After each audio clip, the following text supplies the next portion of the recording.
Ce programme vous est présenté par la région Grand Est. Le Crédit agricole Alsace-Vosges au service de nos territoires et de ceux qui y vivent.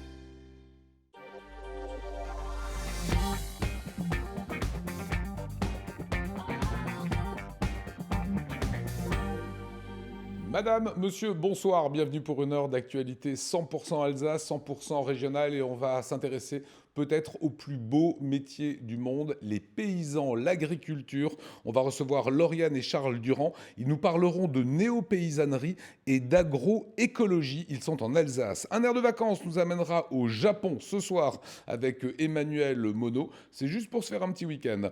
Et enfin, Célia à voir sur notre antenne et à faire dans la région avec notamment Héritage, c'est un documentaire sur la pollution de la guerre 14-18, une pollution héritée des armes, des gaz moutarde, et on en a encore aujourd'hui, on en paye encore les conséquences. Avant cela, c'est le JT et c'est Camille Roland.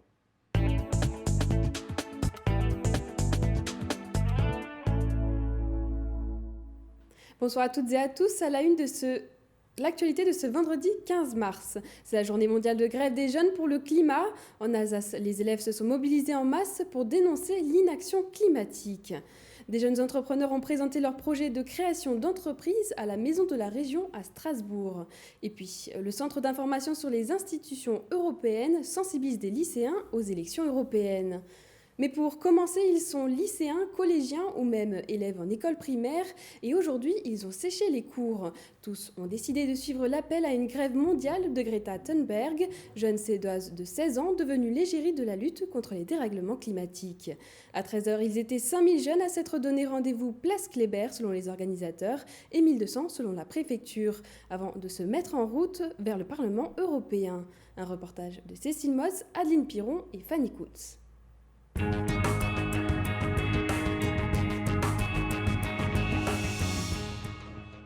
C'était l'école buissonnière cet après-midi pour les lycéens et étudiants strasbourgeois. La leçon, ce sont ces jeunes qui l'ont donnée aujourd'hui dans les rues de la capitale européenne. Une manifestation en chanson organisée par ces jeunes.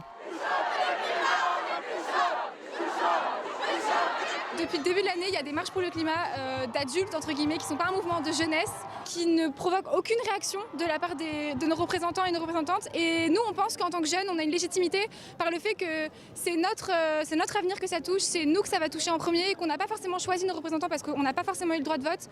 On espère que nos politiques vont nous entendre, que ce soit en France, que ce soit dans le monde entier, même d'un point de vue local, qu'elles vont mettre en place des actions concrètes qui va justement aider à la transition écologique, ne plus soutenir ceux qui sont un frein, c'est-à-dire tous ceux qui vont financer les énergies fossiles, ce genre de choses. Mais cette marche pour le climat n'a pas seulement rassemblé des élèves, ils sont venus accompagnés et soutenus par certains de leurs professeurs, comme Stéphane. Je trouve déjà un petit peu illogique que ce soit la jeunesse qui se mobilise. Sans doute le fait-elle parce que nous, en tant qu'adultes, on ne le fait pas assez. Donc une fois de plus, ils montrent l'exemple. Beaucoup ont séché les cours, mais c'est promis, pas de sanction pour cette fois. Ça nous tenait à cœur de venir aujourd'hui. On a tout mis en œuvre pour venir parce qu'on est dans un lycée qui ne laisse pas sortir les gens comme ça. Et du coup, on a eu l'autorisation de venir de notre proviseur. Du coup, on était super contents. Il y a plusieurs professeurs qui nous ont encouragés à le faire parce qu'ils nous soutiennent en fait dans notre entreprise. C'est peut-être aussi un centre d'impulsion pour beaucoup. Et ça être le début d'actions qu'on pourra mener par exemple dans notre lycée et personnellement aussi. Tous se battent pour le climat, un combat qu'ils souhaitent poursuivre. Un peu plus loin à Schiltigheim, quelques élèves de primaire se sont aussi mobilisés. Puisqu'il faut changer les choses en un citoyen. Ils ont entre 6 et 10 ans et pour eux, trier les déchets n'a aucun secret.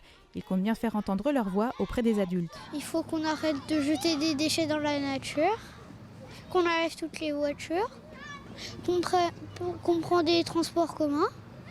Ça serait bien qu'on les mette gratuits. Il faut plus fumer, il faut plus polluer et mettre des choses par terre. S'il n'y a plus d'arbres, on peut mourir. En fait, il faut arrêter de polluer. Dans leur école alternative à Bischheim, tous sont sensibilisés au développement durable. C'est tout le projet pédagogique de l'établissement.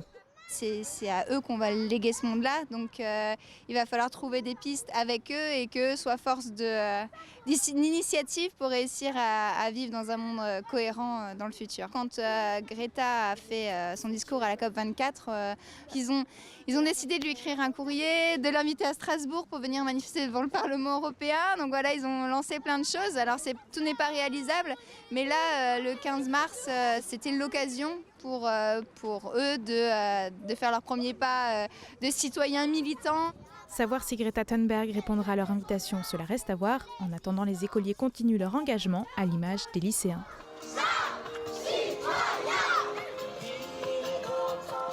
Et les mobilisations se prolongeront ce week-end avec une marche pour le climat organisée demain à 14h avec un rendez-vous fixé au campus et une marche verte dimanche dans l'après-midi pour ramasser les déchets polluants de la ville. Ils sont 14 équipes de jeunes entrepreneurs et ils ont participé aujourd'hui à la finale de Startup Challenge 2019 à la Maison de la Région. Son objectif, développer la culture entrepreneuriale des étudiants et susciter des envies de création d'entreprise. L'équipe alsacienne a présenté son projet Clean Expert.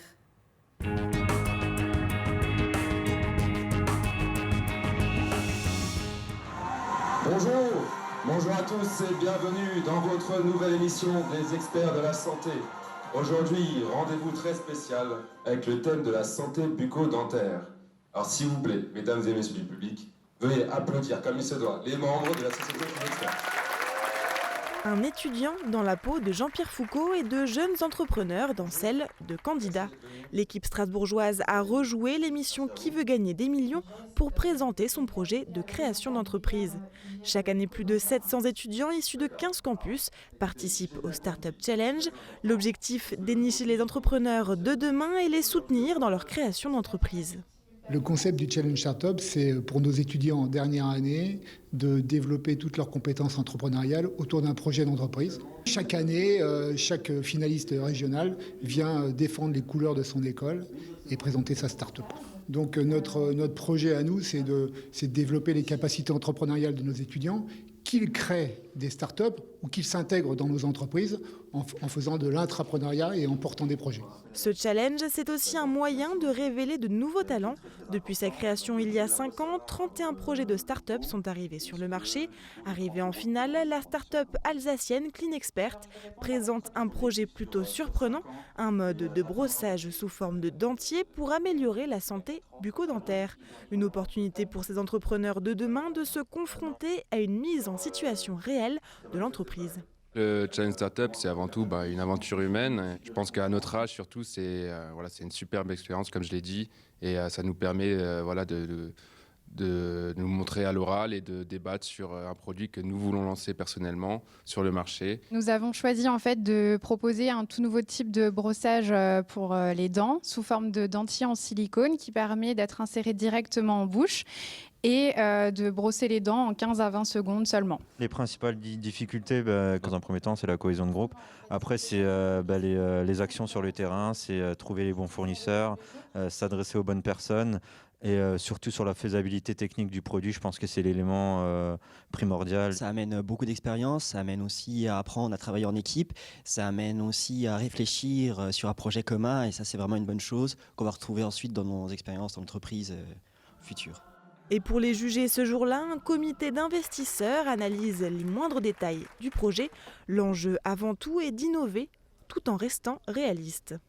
Être chef d'entreprise n'est pas évident, donc ils se confrontent à cette dure réalité, mais ils ont beaucoup travaillé leur projet, donc on sent que l'ensemble de l'approche justement de leur projet de création a été travaillé en amont. Quand on regarde à la fois la pertinence du projet par rapport au marché, l'approche de production, l'approche technique, et puis bien évidemment l'approche financière et la motivation, puisqu'un entrepreneur avant tout doit être très motivé, ce qu'ils sont tous. Ils sont déjà confrontés quotidiennement aux problématiques d'entreprise, donc ce qui est vraiment un réel atout pour leur parcours. Là, ils ont un aperçu de quand même la difficulté de créer un produit, de répondre à un besoin sur le marché. Et donc, ça permet aussi d'être motivé quant à l'entrepreneuriat. Les gagnants cette année sont les équipes lyonnaises, lilloises et rennaises. Alors même si ce n'est pas un chèque d'1 million d'euros qui les attend, les lauréats seront accompagnés pendant 2 ans dans la réalisation de leur création d'entreprise en intégrant l'incubateur MBWay. Ils recevront aussi une aide financière pour développer leur start-up. Un boîtier de vote électronique à la main, les lycéens de l'établissement Bartholdi à Colmar ont testé leurs connaissances sur l'Union européenne et ses actions. À l'approche du 26 mai, le Centre d'information sur les institutions européennes se rend dans les lycées pour parler des élections. Fanny Kunz était sur place. Maëlys, Maxime, Louise ou Roxane, la plupart de ces élèves de terminale seront primo-votants aux prochaines élections européennes. Alors que certains sont déjà inscrits sur les listes électorales, d'autres en revanche ne comprennent pas l'intérêt de la démarche. Le Centre d'information sur les institutions européennes se déplace dans les lycées depuis quelques mois. Aujourd'hui, les élèves munis de leur boîtier de vote électronique ont eu la possibilité d'en savoir plus sur l'Union européenne. Tout le monde n'est peut-être pas au point, ne sait pas exactement comment ça fonctionne, toutes les institutions, quelle institution a quel rôle. Et ça permet de bien comprendre dans quoi on vit au final. Ça m'a permis de comprendre pourquoi j'allais voter et pour qui j'allais voter aussi, parce que ça a un rôle assez majeur dans l'Union européenne. Les changements sur le climat, ce serait vraiment bien que ce soit fait au niveau européen, parce que je pense que, comme on l'a vu lors de la présentation, l'Union fait la force. Donc ça peut être bien aussi si on peut s'engager pour l'environnement. Quel est le rôle de l'UE? Qui vote les lois? Comment sont-elles votées? Boîtier à la main, les élèves répondent anonymement aux questions posées. Objectif du jeu, se questionner et ouvrir le débat sur l'Europe. On part sur le fait que les jeunes primo-votants votent moins que les autres. Donc notre idée, c'est quand même leur première élection. C'est la première élection, c'est quand même quelque chose. Leur dire, finalement, vous avez voté pourquoi? À quoi ça sert? Quelle est cette élection? Pourquoi aller voter? Pour les inciter à aller voter, pas pour leur dire pour qui voter. Ça, franchement, c'est le choix de chacun. Mais c'est vraiment leur faire comprendre que leur choix, il est important et aussi important que les autres. Il faut s'informer, mais déjà comprendre un petit peu ce qu'est ce Parlement pour faire ses choix. Le jeu primo-votant est régulièrement proposé aux classes de terminale directement dans l'hémicycle du Parlement européen. Sensibiliser les jeunes au respect de l'autre et à la tolérance, voilà l'objet de la visite de Brigitte Klinkert, présidente du conseil départemental du Haut-Rhin, ce matin au collège de Absheim. L'établissement n'a pas été choisi par hasard. L'exposition Vivre la France ensemble, réalisée suite à la tuerie de l'hypercachère en janvier 2015, y est installée. Marine Zis. Ce n'est pas tous les jours que l'on reçoit la présidente du département dans son collège. Alors, pour l'occasion, les élèves de 4e ont présenté à tour de rôle leur analyse des dessins de presse qui composent l'exposition. Et donc là, on peut voir Facebook et Twitter qui attaquent et étouffent Marianne. Ça nous fait réfléchir et moi je trouve pas ça très bien, franchement, que des personnes, par exemple l'affiche que j'ai présentée avant, des personnes qui se retrouvent seules dans la rue comme ça. Du coup, on se rend plus compte que les gens qui sont autour de nous, c'est pas forcément qu'ils soient... C'est pas parce qu'ils sont pas de la même religion que nous qu'on doit les regarder mal ou on doit avoir une mauvaise image d'eux. Oui, on doit aller les voir, ne pas les laisser de côté s'ils n'ont pas la même religion que nous. On a tous deux jambes, deux bras, une tête, on est pareil quoi. Développer le respect de l'autre et la tolérance prend encore plus d'importance avec la multiplication d'actes de racisme et d'antisémitisme, notamment en Alsace ces derniers mois. Je pense qu'il faut surtout sensibiliser les jeunes dans leur parcours de vie, dans leur parcours éducatif, parce que les jeunes sont les adultes de demain et c'est le monde de demain que nous bâtissons lorsque nous éveillons la conscience citoyenne des jeunes collégiens. D'autres actions de sensibilisation sont prévues dans les établissements haut-rhinois, comme par exemple ce lundi au collège Victor Hugo de Colmar. Des élèves de 4e échangeront avec des responsables de culte autour du calendrier interreligieux de la ville. Tout de suite, l'image du jour d'Oliviane. Ils ont de l'humour, les Alsaciens expatriés. Sur leur page Facebook, leur tarte flambée n'est peut-être pas la plus appétissante qui soit, mais ils entrecoupent leurs informations sérieuses de plaisanteries sur la région, parfois saupoudrées d'autodérision. Je vous laisse sourire. Voilà un JT très jeune génération aujourd'hui. Merci beaucoup Camille Roland. Bon week-end à vous, on accueille le plateau Alsace 20. Célia, venez nous rejoindre avec nos invités. Lauriane et Charles Durand, on va parler de néo-paysannerie, on va parler d'agroécologie, avec notamment ce petit fascicule dans lequel vous apparaissez évidemment, avec d'autres jeunes femmes néo-paysannes, et cette micro-ferme, alors que j'ai adoré, agroécologique, on en parle juste après le temps, évidemment ça vous concerne en tant que paysan, qu'agriculteur, le temps en Alsace ce week-end. Venez découvrir et essayer le nouveau SUV C5 Aircross dans nos concessions Car Avenue à Colmar, Célestat, Haguenau, Saverne et Sarrebourg.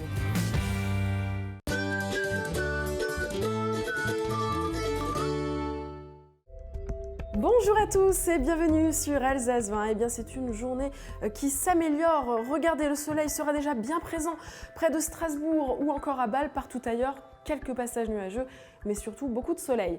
Les valeurs dans votre matinée, eh bien la minimale sera de 6 degrés du côté de Mulhouse, 8 degrés, ce sera la maximale cette fois-ci à Wissembourg ou à Bâle, partout ailleurs, 7 degrés.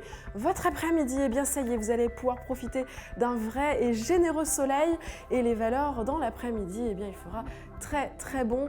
14 degrés dans le col de Saverne, 16 degrés, ce sera la maximale sur le territoire alsacien du côté de Strasbourg et Colmar, 15 degrés à Mulhouse, Wissembourg et chez nos voisins allemands et 13 degrés la minimale si vous êtes du côté cette fois-ci de Pratteln.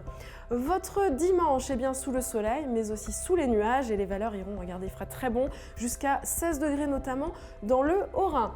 En ce samedi, nous célébrons les bénédictes. Bonne fête à toutes. Le soleil se lèvera à 6h41 pour nous dire au revoir à 18h35. Il ne me reste plus qu'à vous souhaiter un excellent moment avec nous sur Alsace 20. Vous retrouvez Célia et quant à moi, je vous dis à la semaine prochaine.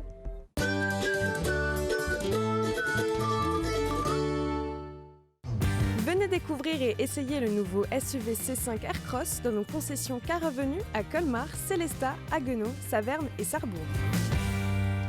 Et Lauriane et Charles Durand sont nos invités, couple de paysans en Alsace. Vous défendez ce que vous allez nous expliquer dans un instant, qui est l'agroécologie et la néo-paysannerie. Voilà, j'ai trouvé très intéressant même le mot de paysan. On va juste ouvrir là-dessus parce que vous m'avez séché le mot paysan. On ne fait pas forcément attention à l'étymologie. C'est quoi un paysan, Lauriane, pour vous ? Un paysan, c'est quelqu'un qui travaille le paysage, en fait. Voilà, et qui nourrit le pays. Et qui nourrit le pays, ouais. Alors, l'une vient de la ville et l'autre vient des champs. Vous avez compris que Lauriane est née du côté de Paris, a vécu dans une cité HLM, avec une vraie envie de nature et surtout d'avoir un jardin ouvrier du côté de Paris que vous n'avez jamais eu. Vous allez donc louer par la suite une maison dans le Berry et là, la vie change. Un jardin de 2000 mètres carrés, un cheval, les premiers travaux. Est-ce qu'on peut dire que la vocation paysanne était née à ce moment-là ? Non, pas vraiment. Ma vocation de paysanne est arrivée quand j'ai découvert Charles. Voilà, c'est Charles qui a tout changé. Bah oui, parce que Exactement. Charles, vous venez d'une famille d'agriculteurs bio. Agricole, ouais. Donc pour vous, c'était une évidence finalement ce métier. C'était une évidence enfant. Après, le métier m'a un petit peu dégoûté parce que j'ai remarqué, voilà, la réalité, c'est les coopératives, les multinationales, l'agroalimentaire. Et finalement, on a retrouvé ce métier très agréable finalement avec la paysannerie comme nous on la concevait, donc la néo-paysannerie. La ferme Vieux Poirier, ça vous dit quelque chose ? Ouais, un petit peu quand même. Voilà, c'est chez vous. C'est quoi les activités, avant qu'on rentre dans ce guide de micro-ferme, c'est quoi les activités que vous faites dans cette ferme ? Bien, l'activité principale, c'est le port plein air bio. Ouais. Et ensuite, on étoffe notre projet justement avec d'autres productions qu'on a mis en place depuis 2 ans, 3 ans maintenant. On a un verger en permaculture, ouais. Ça veut dire ? Alors, c'est pas un verger linéaire de monoculture, mais ça va être un arbre fruitier, un arbre fixateur d'azote, un autre arbre fruitier différent, avec plein de petits fruits qui poussent entre et des légumes aussi. Alors, je me suis régalé, mais vraiment, à lire ce livre. C'est un véritable guide. C'est une sorte de Bible, en fait, pour celles et ceux qui voudraient se lancer dans l'aventure paysanne avec des questions super basiques. Est-ce qu'il faut qu'on prenne un employé ? Voilà, on est en train de bosser, il y a beaucoup de travail pour deux, il faut prendre un employé. Et en fait, qu'est-ce qu'on peut dire de ce livre ? Ce sont que des retours d'expérience ? Exactement. Pour nous, c'est vraiment que des retours d'expérience. Et c'est ce qui nous manquait dans tous les ouvrages qu'on a lus jusqu'à présent, parce qu'on en a lu pour s'installer des ouvrages. Et il nous manquait ce côté concret, vraiment retour d'expérience, pas que de l'hypothétique en fait. Faut-il beaucoup de terre quand on est paysan ? Non, pas forcément. Voilà. Vous dites qu'il y a une course un petit peu de frénésie chez beaucoup d'agriculteurs qui en veulent de plus en plus. Vous, c'était pas du tout votre dessein ? Vaut mieux peu, mais bien utilisé. Je pense que voilà, cette course au volume et aux grandes exploitations, je pense que c'était valable il y a une vingtaine d'années en arrière. Mais maintenant, voilà, comme on voit l'endettement des agriculteurs actuellement, à un moment donné, il faut peut-être remettre ce modèle-là en question, quoi. Voilà, dans les bonnes questions, combien ça coûte ? Les frais fixes d'une ferme, c'est vrai qu'on n'y pense pas qu'il faut de la Wi-Fi aussi, c'est 30 balles par mois. Ouais, il faut aussi, et ça, il y a tout un détail comme ça qui est plein de bon sens paysan. Est-ce que cette expression vous va, le bon sens paysan ? Très bien, ouais, justement. Voilà. Justement, il faut que la paysannerie retrouve son bon sens. Pour l'instant, on marche la tête à l'envers. Mais justement, vous avez une micro-ferme à 4 km à peu près de Sarre-Union, à Schoppertine, c'est ça? Alors, qu'est-ce que c'est vraiment une micro-ferme, concrètement? Moi, je ne savais pas, mais qu'est-ce que c'est une micro-ferme? Alors, une micro-ferme, c'est justement une petite ferme, en fait. Alors, en maraîchage, on va dire qu'elles ont en dessous de 2 hectares. Nous, comme on a de l'élevage, on va dire que c'est en dessous de 5 hectares. À savoir que c'est tout petit. Une ferme, en général, on va dire que c'est à peu près 100 hectares. Donc c'est vraiment quelque chose d'extrêmement petit, quoi. Dans cette micro-ferme, on vous voit travailler, là. Vous faites quoi? Ah là, on fait des saucisses de pommes de terre. C'est bien typique de chez nous. Et on a vu les cochons aussi. Vous avez dit que c'est des cochons élevés bio, Charles? Bio et qui ont un accès plein air toute l'année, quoi. Donc ils font ce qu'ils veulent, quoi. À peu près. Ils sont à la maison. Voilà. Voilà. Ils ont 5 hectares, c'est bien cela? 5 non, hectares 2 hectares 30, on est. 2 hectares 30, pardon. Avec la vraie idée qui est intelligente, c'est de travailler avec la nature. Et vous écrivez dedans, le terrain est humide. Qu'est-ce qu'on fait d'un terrain humide? Eh ben, on creuse des étangs et on y met des écrevisses, quoi. C'est ça, on plante des arbres. Exactement. Voilà, faut travailler. Aujourd'hui, on a perdu finalement ce bon sens paysan de se dire je vais faire là de la vigne alors que c'est pas du tout approprié ou d'autres choses. On a travaillé contre la nature pendant des années, c'est ça qui est un peu dommage, quoi. Maintenant, je pense qu'il faut travailler main dans la main avec elle parce qu'on voit bien que le quotidien nous rattrape et voilà, les catastrophes naturelles arrivent et donc à un moment donné, il faut travailler avec, quoi. La différence avec le cochon là qu'on voit, on voit travailler et les nourrir, et le cochon de supermarché, c'est quoi? C'est le goût, c'est la vie, même la qualité de vie de l'animal déjà. Ça va déjà la qualité de vie de l'animal, comme tu dis, et ça va être le goût. C'est un animal qui bouge, qui pousse beaucoup plus lentement parce qu'on les garde plus longtemps. Donc, viande de meilleure qualité et puis plus goûteuse, quoi, tout simplement. Et c'est quoi être néo-paysan exactement? Moi, je viens avec mes petites questions concrètes. C'est comme la micro-ferme, parce que c'est vrai qu'on se dit quand est-ce qu'on passe à une vraie ferme, à partir de quand, etc. Mais qu'est-ce qu'un néo-paysan? Alors un néo-paysan, c'est tout simplement une personne qui n'est pas du monde agricole et qui décide d'avoir sa ferme, ou ça peut être aussi un fils de paysan. C'est le cas de Charles. Qui est le cas de Charles, qui ne reprend pas la ferme de ses parents et qui va lui reconstruire de zéro une ferme. D'accord. Voilà. Avec des vraies questions. Si je vous dis Célia, à quoi ça sert un arbre? Moi, je me suis dit, tiens, il y a des fruits. Voilà. Et ben, en fait, c'est intelligent, votre bouquin. Hein. C'est un brise-vent.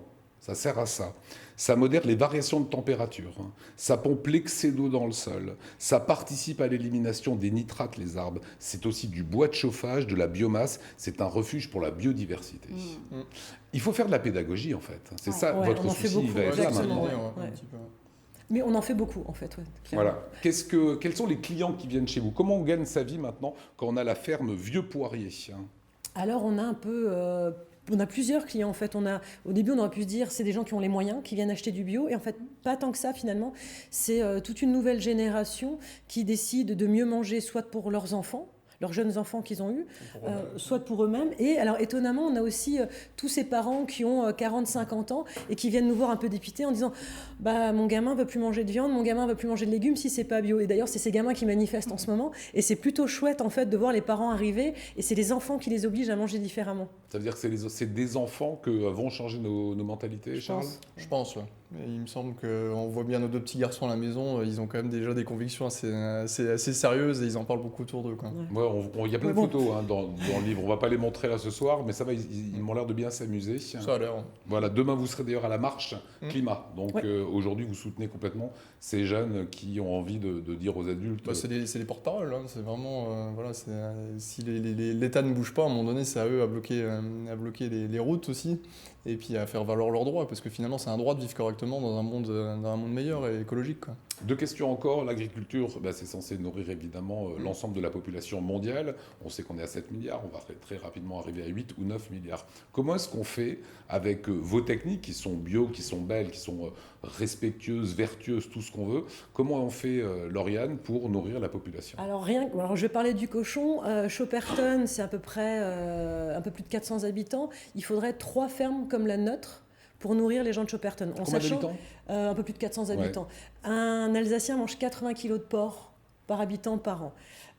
Donc, il faudrait 3 fermes comme la nôtre pour nourrir. Nourrir en cochon. Donc, en cochon. Mais en légumes, ça serait pareil, il en faudrait 3 ou 4. Donc, c'est pas énorme. C'est 10 hectares de légumes, c'est 4 hectares d'animaux. Donc, il y a vraiment ces terrains-là autour des villages. Et après des villes, il y a beaucoup plus aussi.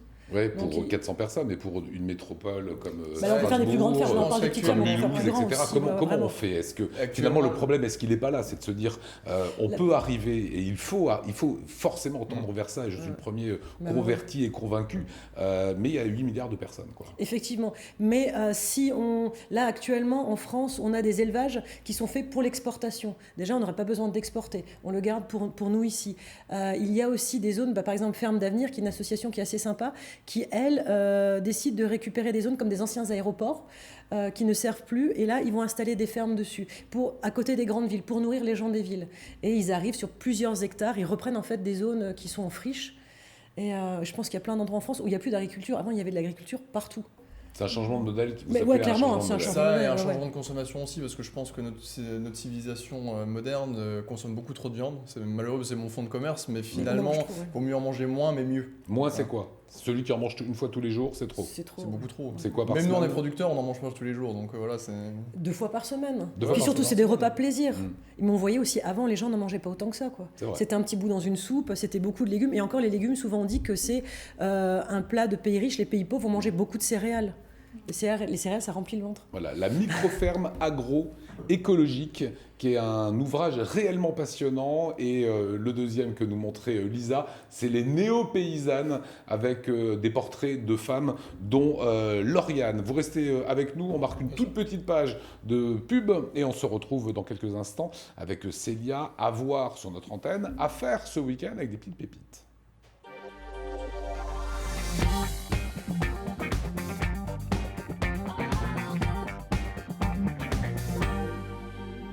Retour sur le plateau de 24 ans en Alsace, à voir, à faire avec Célia.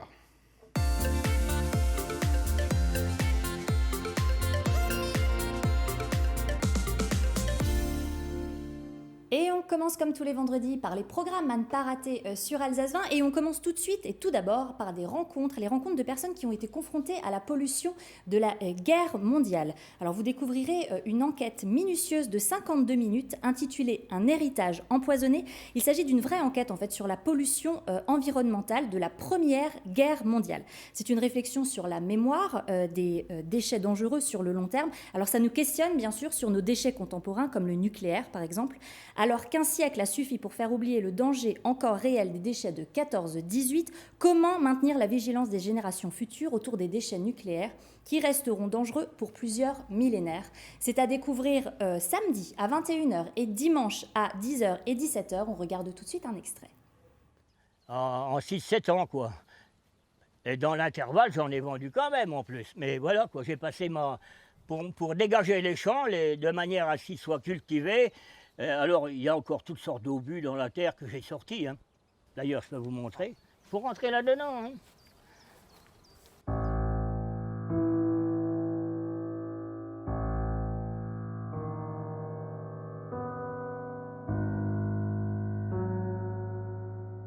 C'est une vraie pollution d'obus, de bombes, de gaz moutarde encore qui sont rentrés terrible, hein. dans la terre. On passe aux planches, un peu de théâtre. Oui, tout autre chose. Alors qu'est-ce qui pousse un individu à intégrer en temps de guerre un mouvement de résistance, à épouser finalement la clandestinité? C'est le metteur en scène David Lescaut qui raconte dans Nos occupations les premiers pas d'un homme dans une organisation clandestine durant l'occupation. Et il décrit parfaitement les codes, hein. La suspicion, la méfiance aux autres, parce qu'on risque sa peau, mais on risque aussi celle des autres.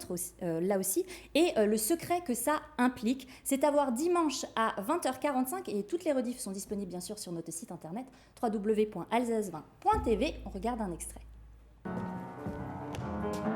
Je ne me prends pas pour plus que je ne suis. Je pourrais continuer un bon bout de temps avec ce qu'on m'a confié, sans que ça grippe. Mais il y a parfois moyen de faire beaucoup plus d'un seul coup, qui tout double. L'occasion d'accélérer les choses en se mettant ailleurs qu'à sa place. Et je vois passer des enveloppes, des piles, avec des cachets officiels. Elles ne restent pas des jours et des nuits, mais elles ne passent pas non plus sans s'arrêter. Et personne de chez nous ne les ouvre. Seulement. Si je prends la liberté de les ouvrir, je n'ai pas le pouvoir de les refermer sans qu'elles aient l'air d'avoir été ouvertes. Et ça s'appelle Occupation. On sort un petit peu, on bouge du canapé? Oui, on prend la direction de Sainte-Marie-aux-Mines et on va au salon mode et tissus. Je voulais absolument vous en parler. En fait, c'est un salon textile qui n'est pas exclusivement destiné à la vente de tissus et qui n'est pas non plus un fashion event avec uniquement des défilés. En fait, là-bas, vous aurez toutes les informations entre la création et le fameux do-it-yourself. Faites-le vous-même. Ouais, très à la mode. Alors, ça s'adresse à qui? Ça s'adresse à un très large public, de l'amatrice de couture qui fait ça le dimanche chez elle, à la couturière professionnelle ou même à la fashionista qui veut créer ses propres vêtements. Vous y trouverez des exposants de tissus pour des créations 100% do-it-yourself, 32 000 mètres de tissus, machines à coudre, matériel, patron, etc. De l'aide à la création, bien sûr, avec des ateliers créatifs. Défilé de mode. Ouais, défilé de mode et une quarantaine de créateurs avec des pièces uniques que vous pourrez acheter avec des bijoux, de la maroquinerie, des conseils en images et le fameux défi couture que vous découvrirez sur place, je vous en dis pas plus. C'est à découvrir donc du 14 au 17 mars à Sainte-Marie-aux-Mines et toutes les infos ici, www.modetissu.fr. Allez, salut, on termine avec le petit bonus web. Ouais, alors là, Lionel, aujourd'hui, je ne sais pas si vous le saviez, mais c'est la journée mondiale du sommeil. Oui. Et oui. Et je vous avoue qu'on en a un peu profité pour roupiller au sein de l'équipe. Et Pauline, notre community manager, a balancé ça sur les réseaux. Et vous avez été nombreux à réagir. Alors voilà, un petit bout de l'équipe. Alors je vous avoue qu'on n'a pas été très productifs en cette journée. Voilà, et vous voyez notre responsable technique. Ouais. Si on peut revoir juste l'image, Romain, s'il te plaît. Voilà, sa technique. Au milieu, c'est le plus arrangé, visiblement. Hein. Allez, on va terminer avec Lauriane et Charles, des paysans en Alsace qui ont une vision très d'aujourd'hui pour l'agriculture. Par contre, j'ai vu dedans, ça ramène pas beaucoup de sous quand même. C'est compliqué financièrement pour vous. Hein. Alors, c'est loin à mettre en place en fait. C'est pas un pari à court terme, c'est plutôt un pari à long terme en fait. Puisque j'ai vu Charles, 400 € par mois plus la nourriture, ça fait 800 €. C'est ce que vous mettez à mon nez, il y a des chiffres comme ça. Alors maintenant, les choses s'arrangent un petit peu, j'espère. Hein. Mais c'est compliqué de gagner sa vie quand on est agriculteur, quand on est paysan, quoi. Ben en fait, l'agriculture moderne est misée sur une agriculture de court terme. En gros, on plante et on récolte 6 mois après. Mais les anciens prévoyaient des cultures sur le long terme, plantaient des vergers sur les 2-3 générations. Un jour, hein. Voilà. Ouais. C'est ça, une actualité pour vous, c'est le 21 mars. C'est ça, ouais. Qu'est-ce qui va se passer? Alors, à l'occasion du festival Goût de France, on sera au restaurant le Colbert, c'est ça, à Strasbourg, pour un dîner complice. Donc, on est en salle, on discute avec les clients et en même temps, le chef fait une super cuisine avec nos produits. Et on pourra vous interroger sur celui-là qui est formidable. Voilà, c'est une manne d'informations. La microferme agroécologique, je me suis régalé. Et votre parcours à découvrir, vous allez découvrir plein de petits secrets tout à fait étonnants sur Lauriane. Merci à vous. Merci. Merci Célia. On repart maintenant dans l'actualité. Un petit air de vacances, c'est avec Emmanuel Monod. On part au Japon.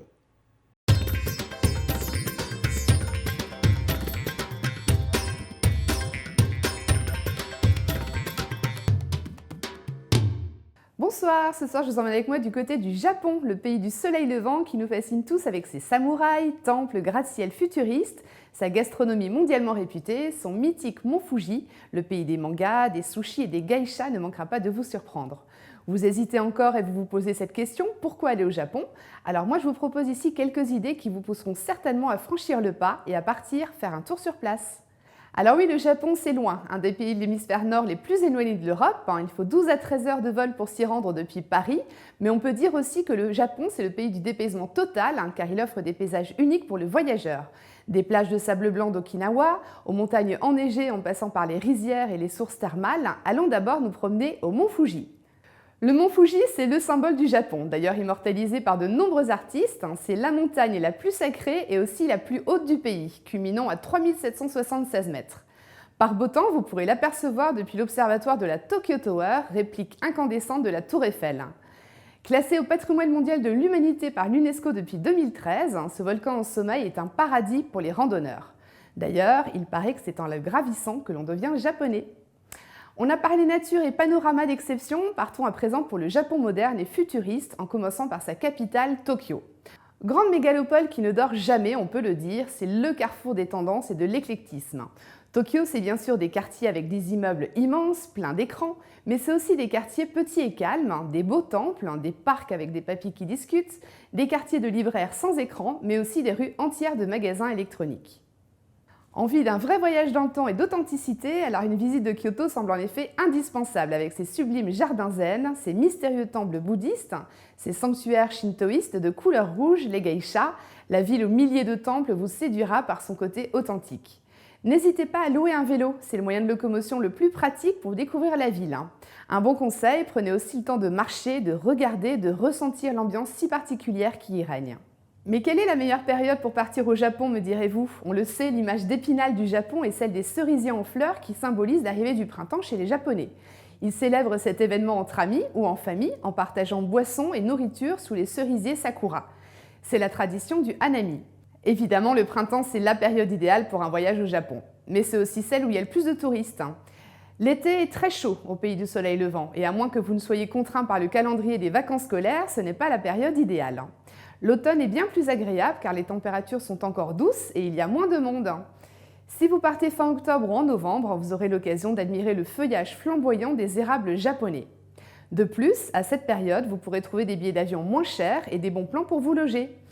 En effet, les hôtels sont à cette saison plus enclins à faire des rabais sur leurs prix pour remplir les chambres d'hôtes. Une chose est sûre, vous serez très bien reçus. Mon petit plus, il faut absolument tester la cérémonie du thé, notamment à Kyoto. Vous savez, la cérémonie du thé est un véritable art traditionnel codifié au Japon, lors de laquelle on déguste du thé vert matcha accompagné d'une pâtisserie.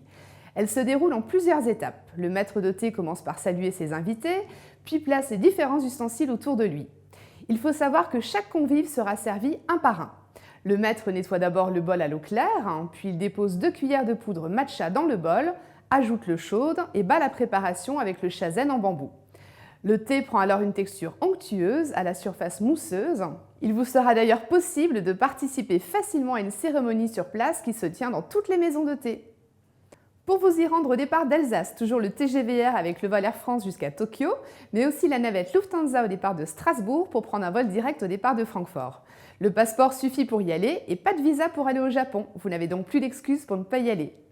J'espère que cette chronique vous aura donné envie de vous envoler vers le pays du soleil levant. Moi, je vous dis à la semaine prochaine pour une nouvelle chronique. Tous les vendredis, Alsace 20 vous emmène à la découverte du Grand Est. C'est le magazine Une semaine dans le Grand Est. Moi, je vous dis bon week-end, reposez-vous et à lundi. Salut!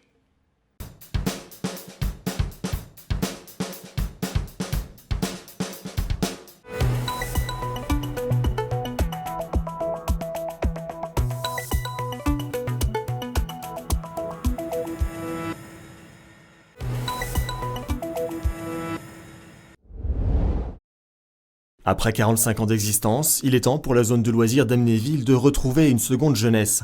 Le projet de MU est présenté à la presse. Une refonte complète de 20 millions d'euros pour améliorer la lisibilité et l'accessibilité aux 70 équipements qui composent le site touristique. Le visiteur, il va pouvoir voir des espaces nouveaux, il va pouvoir voir des activités nouvelles et puis il va surtout voir que on va aménager des parkings pour qu'ils soient plus proches des équipements. On aura un renouveau du matériel urbain qui va devenir quand même plus sympathique. Et puis surtout, on essaie de créer des espaces réservés aux piétons avec une véritable animation, avec une véritable possibilité de se détendre, de vivre dans un endroit qui est coupé du monde des voitures, coupé de la pollution. L'immense parking tout en longueur va laisser place à une esplanade piétonne aménagée. Les pylônes électriques qui interpellent dès l'arrivée vont disparaître du paysage. Le site touristique va aussi s'agrandir. Une réserve foncière de 45 hectares va permettre d'accueillir de nouveaux projets, notamment des activités indoor, mais nous n'en saurons pas plus. Pour du concret, il faut aller au Snow Hall, l'unique piste indoor de France avec ses 600 mètres de long et 35 de large va être rénové et un parc de la glisse va voir le jour à l'extérieur dès l'été 2020. Les standards de 2005 à l'ouverture du Snow Hall ne sont plus ceux de 2019 et effectivement il y a une évolution qui est à mener pour redévelopper, redonner cette envie de venir skier, de profiter de cet outil de proximité. Actuellement on est à 120 000 visiteurs par an. L'idée est de développer, d'aller jusqu'à 200 000 personnes avec l'ouverture du parc de la glisse. C'est l'objectif que la Belle Montagne s'est fixé dans un premier temps pour le Snow Hall. Pour fédérer l'ensemble des acteurs touristiques, une SPL, une société publique locale, a été créée. Une nouvelle gouvernance qui rassemble la région, le département, 2 communautés de communes et 3 villes, Amnéville, Rombat et Marange-Sylvange. De cette concertation est sortie une nouvelle marque, Amnéville, la cité des loisirs. Voici comment il faut désormais appeler cette zone touristique dont la notoriété est encore à prouver hors des frontières de la région. Derrière cette marque, c'est le faire savoir, c'est-à-dire qu'en un seul lieu, il y a des dizaines d'activités qu'on ne trouve pas ailleurs. Et je ne sais pas si à 200 km d'ici, voire même à 100 km, si on sait qu'il y a une piste de ski et puis l'eau thermale pour toute la famille à travers 3 établissements. Et je ne parle pas du zoo qui est un des plus importants d'Europe. Premier site de loisirs du Grand Est avec ses 6 millions de visiteurs, dont 3 millions avec une entrée payante. La Cité du Loisir compte doubler sa fréquentation dans les 10 ans à venir. Passer également de 1500 emplois en haute saison à 2500 salariés.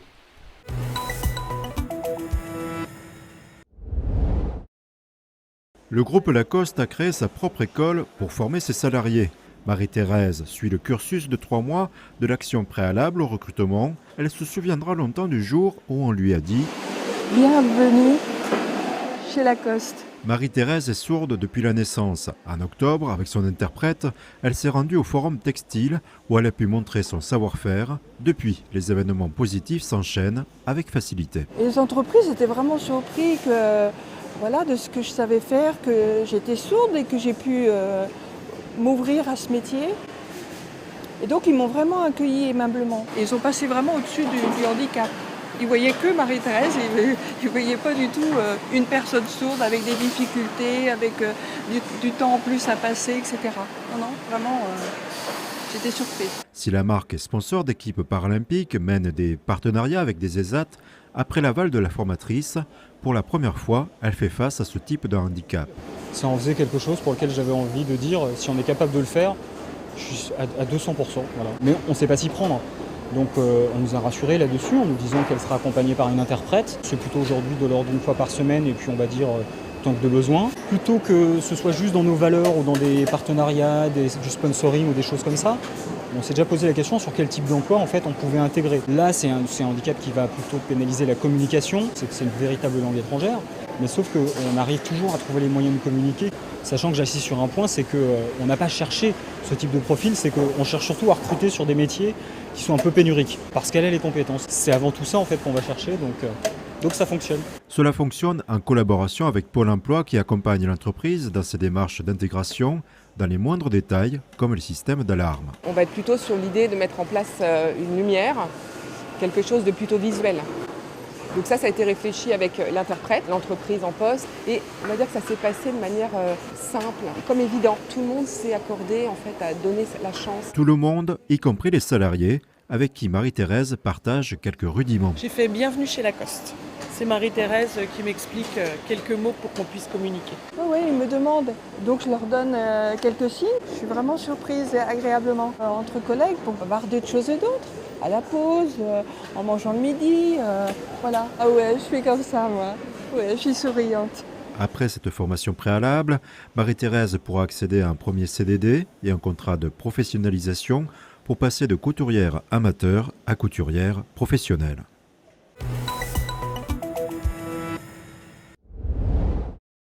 Sur cette aire d'autoroute, les camions étaient nombreux à devoir s'arrêter. Ouverture des coffres, inspection des marchandises, vérification des documents, tout est contrôlé. Mais ici sur l'aire du Landgraben, aux alentours de Gamsheim, les douaniers savent ce qu'ils cherchent. Ici, on est sur un axe qui est porteur puisque nous contrôlons beaucoup de véhicules qui viennent d'Europe centrale et d'Europe de l'Est sur le vecteur donc du tabac, de la fraude au tabac et de la contrebande donc de tous les produits du tabac manufacturé. Alors ici, sur cette aire, l'année dernière, donc une équipe de motards a rabattu un véhicule qui contenait environ une 50aine de kilos de tabac manufacturé, qui était dissimulé dans une remorque. Et cette remorque disposait d'un double fond et le double fond était entièrement rempli de cartouches de cigarettes. La marchandise la plus souvent saisie, les cigarettes. Pour la préfecture, cette lutte est un enjeu majeur. Il y a effectivement des questions de droits indirects qu'il faut percevoir, bien évidemment. Mais au-delà de ça, il y a aussi des questions de santé publique. Parce que ça peut être du tabac qui est souvent de qualité très très médiocre. Et alors déjà, le tabac, comme on le sait, nuit à la santé. Mais quand en plus il est de conception médiocre, il est encore plus dangereux pour la santé. Une vingtaine d'agents de douane étaient mobilisés ce matin. Et pour repérer les possibles trafiquants, le douanier a ses techniques.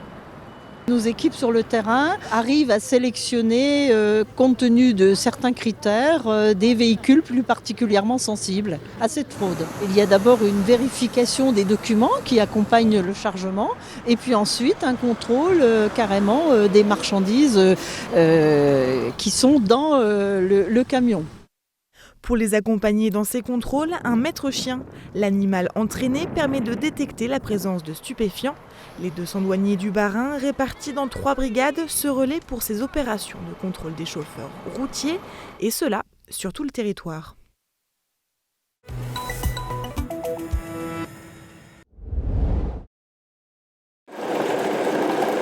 Il a été bûcheron et débardeur, il travaille maintenant des bois pétrifiés, fossilisés, qui ont plusieurs millions d'années. Rencontre avec Nicolas Mathiot dans son atelier à Thiéfosse.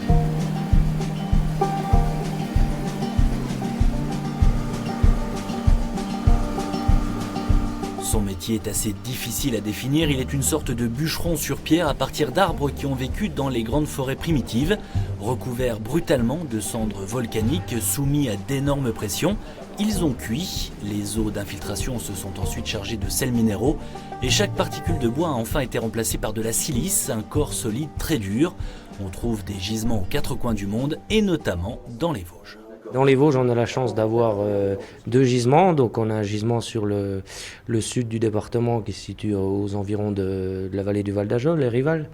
C'est là où le massif vosgien commence à être bien érodé, où on retrouve les couches du Permien. Et il y a un gisement qui est répertorié depuis de nombreuses années là-bas. On a l'empreinte du tronc dans un grès, mais on n'a pas de structure cellulaire, on ne peut pas l'identifier. Et un autre gisement dans le nord du département, dans le Val de Villers, la Bourg-Bruche, où c'est aussi des araucarias à peu près des mêmes âges, mais ils sont d'une couleur différente, puisque les volcans étaient différents.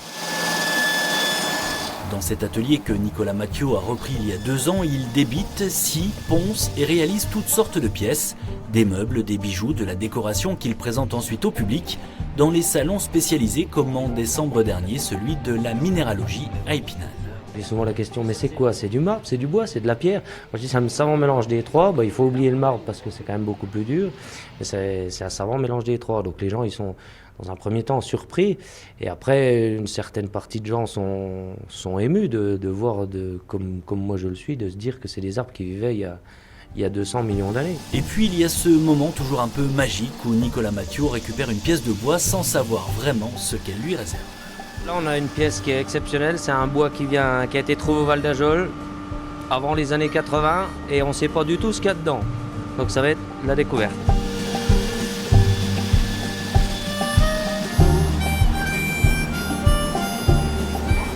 C'est probablement une fougère, je pense, dans un premier temps, après on va voir, mais qui aurait 250 millions d'années. Donc malheureusement aujourd'hui il ne fait pas soleil, mais il y a 250 millions d'années que ça n'avait pas vu la lumière à l'intérieur. Une pièce qui plairait à beaucoup de collectionneurs, d'autant plus que les bûcherons sur pierre comme Nicolas Mathiot sont assez rares dans le monde. Il ne serait que 3 en Europe et donc un seul dans les Vosges. Celui-ci ouvre d'ailleurs régulièrement ses portes au public. Il le fera de nouveau à la fin du mois de juin.